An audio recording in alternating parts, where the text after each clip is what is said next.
Easy money కోసం యువత చెడు అలవాట్లకు బానిసలు కాకూడదని కడప జిల్లా ప్రొద్దుటూరు డీఎస్పీ మురళీధర్ పేర్కొన్నారు. ఎంతో మంది యువత ఆన్లైన్ యాప్ మాయలో పడి డబ్బులు పోగొట్టుకుని మోసపోయి ప్రాణాలు తీసుకుంటున్నారన్నారు. ప్రొద్దుటూరులో క్రికెట్ బెట్టింగ్, మట్కా, జూదం లాంటి అసాంఘిక కార్యకలాపాలపైన ప్రత్యేక నిఘా పెట్టడం జరిగిందన్నారు. యువత భవిష్యత్తు కోసం వారి తల్లిదండ్రులు ఎప్పటికప్పుడు ప్రత్యేక దృష్టి పెట్టాలన్నారు. ప్రొద్దుటూరులోని ఆన్లైన్లో బెట్టింగ్ యాప్లకు యువత, ప్రజలు దూరంగా ఉండాలని డీఎస్పీ మురళీధర్ విజ్ఞప్తి చేశారు. ఎవరైనా అసాంఘిక కార్యకలాపాలు సాగిస్తుంటే దగ్గరలో ఉన్న పోలీస్ స్టేషన్లో తెలపాలని ఈ సందర్భంగా ఆయన పేర్కొన్నారు. ఈ మధ్య కాలంలో ప్రొద్దుటూరు టౌన్లో ఎస్పెషల్లీ చాలా చోట్ల కూడా యువత కొద్దిగా చెడు నడతలు పడుతున్నారు, చెడు వ్యసనాలకు బానిస అవుతున్నారు. దానికి కారణాలు వేరే వేరే కావచ్చు. అందుకే మా యొక్క విజ్ఞప్తి స్టూడెంట్స్కి, విద్యార్థులకి, ఇంకా నిరుద్యోగులకి, ఇంకా యూత్ ఎంప్లాయీస్ కూడా, యంగ్స్టర్స్, ఇంకా కొంతమంది ఉద్యోగస్తులకి, వ్యాపారస్తులు కూడా విజ్ఞప్తి, దయచేసి ఈ యాప్లు నమ్ముకోవద్దండి. లోన్లు ఇస్తామని, లోన్లు డబుల్ అవుతాయని, లేకపోతే ఈ గేమ్ ఆడితే మీకు చాలా ప్రాఫిట్ వస్తుందని, మీరు ఒక 5 లక్షలు కట్టండి 10 లక్షలు వస్తుంది అని ఇట్లా ఆశ చూపించి ఫస్ట్ వాళ్ళు కొద్దిగా మనకి డబ్బులు వేసి 20 వేస్తారు.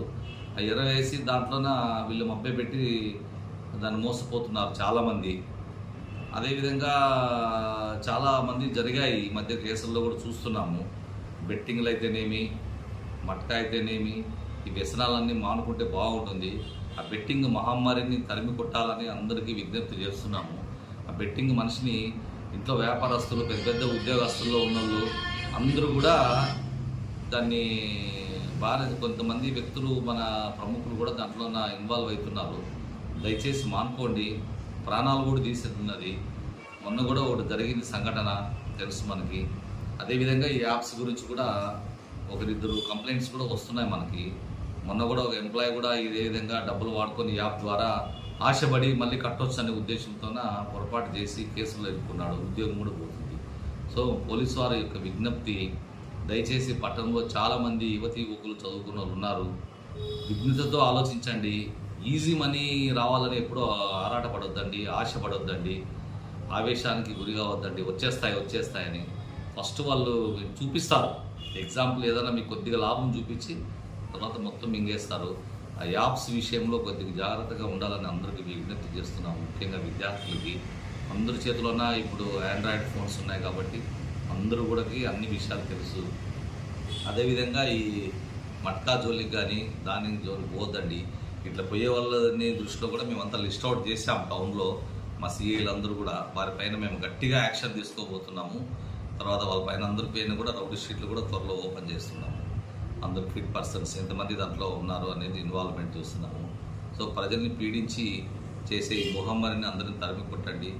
ఈ బెట్టింగ్ విషయం అయితేనేమి, మట్కా అయితేనేమి, ఈ యాప్లో ఫన్ గేమ్స్ అని ఇట్లాంటివన్నీ ఉన్నాయి. అవన్నీ ఆశపడొద్దండి అని దయచేసి అందరికీ విజ్ఞప్తి చేస్తున్నాము.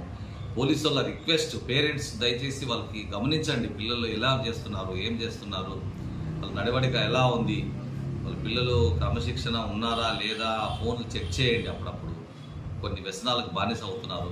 అదేవిధంగా కొద్ది గంజాయి కూడా మనోళ్ళు సేవ్ చేస్తున్నట్లు ఉంది. సో గంజాను కూడా కొద్దిమంది కన్జ్యూమర్స్ ఉన్నారనే విషయం తెలిసింది.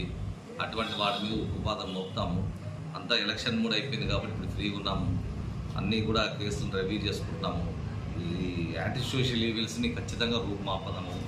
గవర్నమెంట్ ఇటువంటి ప్రోత్సహించేది ఎవరి వ్యక్తులైనా కూడా ఉపేక్షించేది లేదు. మనకి ఇటువంటి చెడు వ్యసనాలకు బానిస అయ్యే వాళ్ళు కూడా మేము కౌన్సిలింగ్ ద్వారా, తర్వాత కేసుల ద్వారా కూడా కట్టడి చేస్తామని తెలియజేస్తున్నాం. Thank you.